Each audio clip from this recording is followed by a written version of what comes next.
¿Qué haría un hombre que lo tiene todo cuando descubre que el precio de su fortuna fue destruir a la única persona que debía proteger? Esta es la historia de Arturo Villarreal, un rey ahogándose en un mar de oro y soledad, a punto de enfrentar al fantasma más cruel, su propio pasado. Si esta historia ya te tocó el corazón en este primer minuto, suscríbete al canal para no perderte cómo termina. Antes de continuar, dime, ¿desde dónde estás viendo este video? En su imponente mansión en San Pedro Garza García, el silencio era el único lujo que Arturo Villarreal despreciaba. Cada eco de sus pasos sobre el mármol importado era un recordatorio de su vacío. Era un titán de la construcción, un hombre cuya firma levantaba imperios, pero que no podía construir un hogar. Su fortuna, amasada con un orgullo implacable, era su jaula dorada.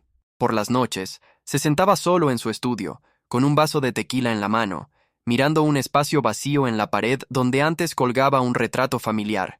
Había ganado una guerra, pero vivía atormentado por las víctimas que él mismo creó.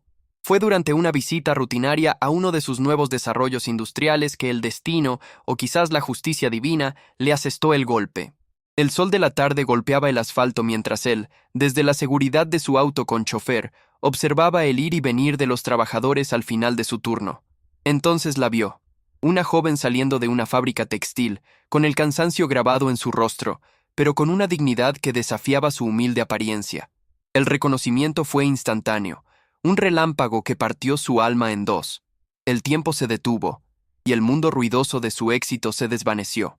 Era el rostro de su exesposa, pero en una versión más joven, con la misma mirada fuerte que él había intentado apagar décadas atrás. Sintió cómo el aire le faltaba, un dolor agudo en el pecho que ninguna riqueza podía aliviar.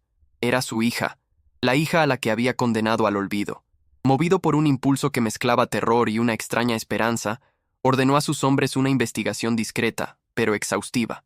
Quería saberlo todo, y al mismo tiempo, temía cada palabra que pudiera descubrir. No se atrevía a acercarse, no todavía. Primero necesitaba entender la magnitud del daño que había causado. El informe llegó a su escritorio en un sobre de Manila que se sentía más pesado que cualquier lingote de oro.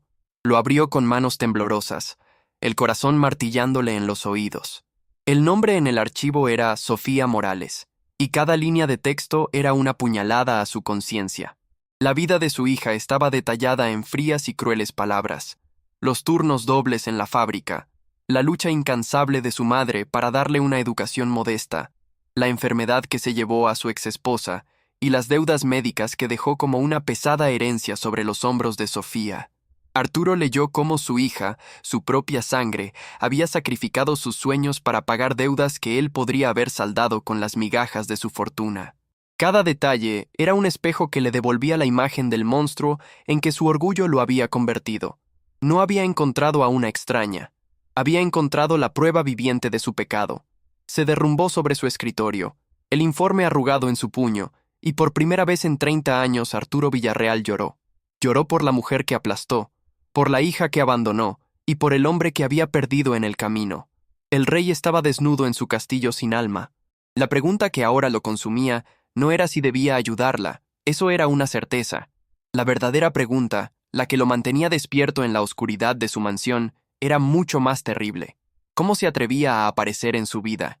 ¿Cómo se construye un puente sobre un abismo que uno mismo cavó con tanta furia? Él no era un salvador, era el villano de su historia, el arquitecto de su dolor.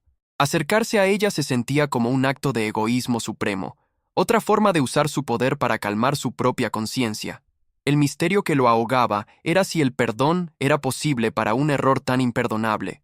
Sabía que cualquier intento de redención podría ser visto como una ofensa, una bofetada de su arrogancia. El dinero podía resolver sus problemas financieros, pero ¿cómo podría sanar las heridas del alma que él mismo había infligido? Su mayor batalla apenas comenzaba, y su oponente era el hombre que veía en el espejo. Arturo no podía simplemente aparecer en la vida de Sofía con un cheque. Su pecado era demasiado grande para una solución tan simple.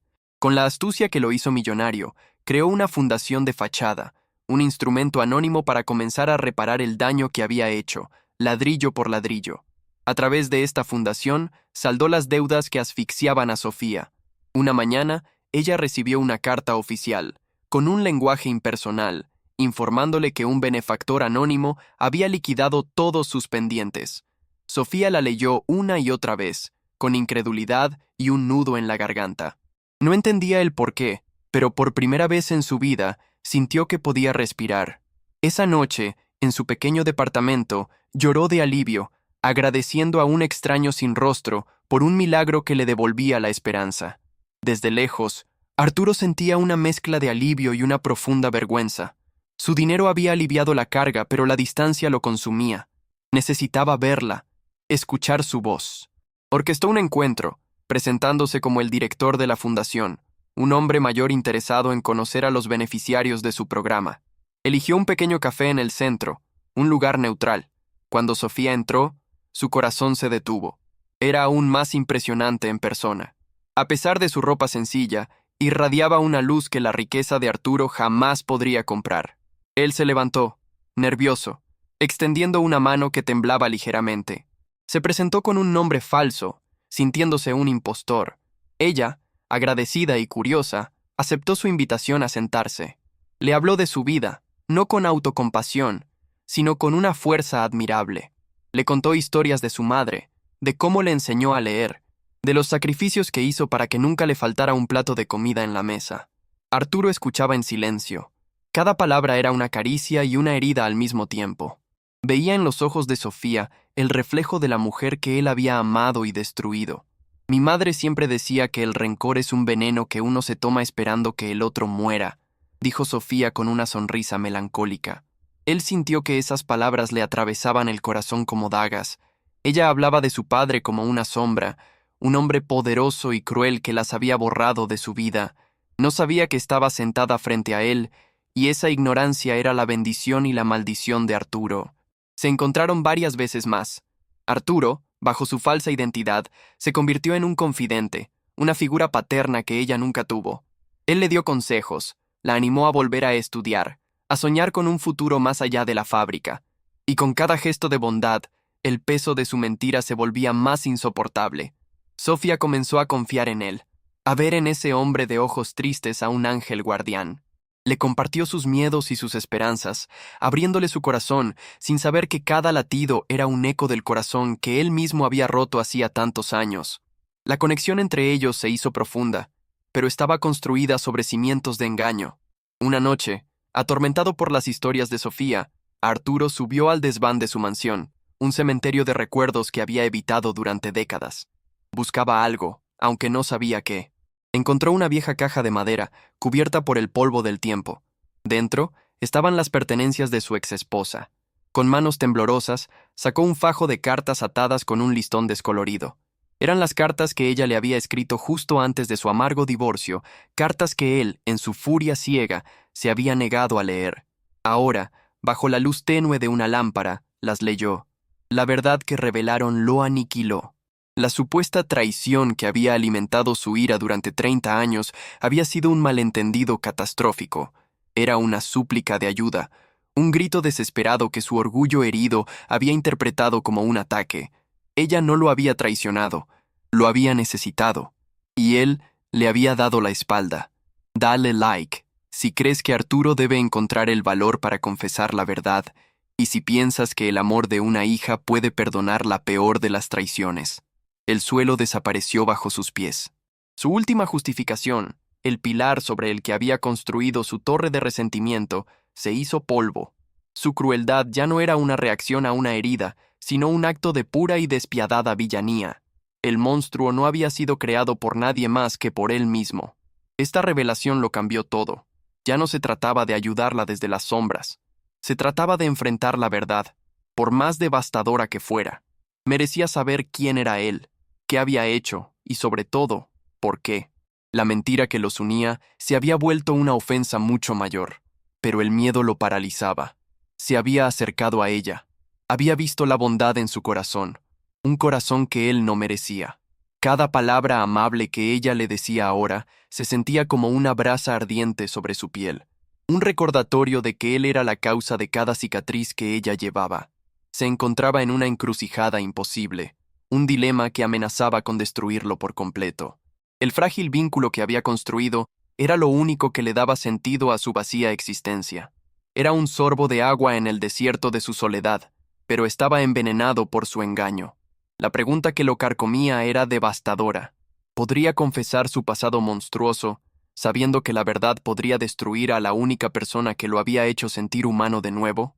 ¿O estaba condenado a vivir esta mentira para siempre, manteniendo a su hija cerca a costa de su propia alma? La verdad revelada en aquellas cartas viejas fue la tormenta que finalmente derribó el castillo de orgullo de Arturo. Ya no había un plan, no había estrategia. Solo quedaba una necesidad abrumadora y dolorosa de confesión, de despojarse de la armadura de mentiras que lo asfixiaba. Era su rendición. Con una voz que apenas reconoció como suya, llamó a Sofía y le pidió que se reunieran una última vez. Eligió un lugar público y sereno, el jardín de un antiguo museo, un espacio neutral donde ella no se sentiría atrapada. Era su forma de cederle todo el poder, de enfrentar su juicio sin defensas. Cuando llegó, Arturo ya estaba allí, de pie junto a una fuente, luciendo más viejo y frágil que nunca. No parecía un multimillonario, sino un hombre común aplastado por el peso del mundo. Sofía se acercó, preocupada por su semblante, sin imaginar que su propia realidad estaba a punto de hacerse añicos. Él no la dejó hablar. Con la voz rota y la mirada fija en el suelo, comenzó su confesión. Se despojó de su alias, de su rol de benefactor, y se presentó como Arturo Villarreal. El nombre no significó nada para ella al principio, pero él continuó, desenterrando un pasado que apestaba a dolor y arrogancia. Le contó la historia de un hombre joven y orgulloso, locamente enamorado de una mujer fuerte. Le habló de un malentendido que su soberbia transformó en traición. Le confesó cómo, cegado por la rabia, usó todo su poder y su dinero no solo para separarse, sino para aplastarla, para borrarla. «Tu madre no te abandonó, Sofía», dijo él, con lágrimas surcando su rostro. «Fui yo. Yo la obligué a desaparecer. Yo la sentencié a una vida de dificultades. El hombre cruel y poderoso de tus historias, el villano de tu vida, soy yo. Yo soy tu padre». El mundo de Sofía se detuvo. Las palabras flotaban en el aire, irreales y monstruosas. Miró a este hombre, este benefactor que le había mostrado tanta bondad, y trató de ver en él al monstruo que su madre le había descrito con tristeza, pero sin odio. El shock dio paso a un torbellino de dolor, ira y una profunda confusión. Arturo no se defendió, no pidió perdón, porque sentía que no tenía ningún derecho a hacerlo. Simplemente se quedó allí, desnudo en su vergüenza, aceptando el silencio de ella como su sentencia. Le había entregado la verdad como un arma, y ahora esperaba que ella la usara en su contra. Todo el poder estaba en manos de Sofía. Él, el hombre que movía los hilos del mundo de los negocios, era ahora un prisionero de su pasado, y ella era su única jueza. Podría destruirlo con una palabra, con una mirada de desprecio, y él lo habría aceptado. Pero entonces, en medio de su dolor, Sofía recordó las palabras de su madre resonando en su mente. El rencor es un veneno. Vio el patético estado de su padre, un hombre que había vivido 30 años en una prisión de oro, envenenado por su propio odio. Su riqueza no le había traído paz, solo una soledad infinita. En un acto de fuerza de carácter que habría enorgullecido a su madre, Sofía respiró hondo. Las lágrimas corrían por sus mejillas, lágrimas por la vida que le robaron, por la madre que sufrió, y extrañamente, por el hombre destrozado que tenía delante. No sintió odio, sino una inmensa y trágica piedad. «Te perdono», susurró ella, y la palabra resonó en el jardín con la fuerza de un trueno. «No por ti, sino por mí. Mi madre no me crió para cargar con el veneno de otros». La catarsis no fue la derrota de un enemigo, sino la liberación de dos almas a través de un acto de gracia inimaginable. Meses después, estaban juntos en el cementerio. El sol de la mañana se filtraba entre los árboles, iluminando la lápida de mármol pulido donde ahora descansaba la madre de Sofía. Era la primera vez que Arturo visitaba su tumba. Se arrodilló lentamente. El dolor en sus rodillas no era nada comparado con el dolor en su alma. Con la voz ahogada, le habló a la piedra fría, pidiéndole el perdón que nunca tuvo el valor de buscar cuando ella estaba viva. Le contó su arrepentimiento, su soledad, su vergüenza. Mientras él lloraba en silencio, sintió una mano suave en su hombro. Era Sofía, de pie a su lado, sus ojos llenos de una tristeza compartida, pero también de una nueva paz. Ya no eran un verdugo y una víctima, ni siquiera eran solo un padre y una hija. Eran los supervivientes de una tragedia familiar, dos piezas rotas de un mismo rompecabezas que ahora, con el tiempo y el perdón, podrían empezar a encajar. El camino por delante sería largo y difícil, pero por primera vez no lo caminarían solos. El futuro, por fin, comenzaba a construirse. Si esta historia tocó tu corazón, déjanos saber en los comentarios qué parte te emocionó más. ¿Crees en el poder del perdón para sanar las heridas más profundas? Tu opinión es muy importante. No olvides suscribirte al canal para más historias que te harán creer en la fuerza del espíritu humano. Dale like si crees que nunca es tarde para enmendar nuestros errores y comparte esta historia con alguien que necesite recordar que la verdadera riqueza está en la paz del corazón.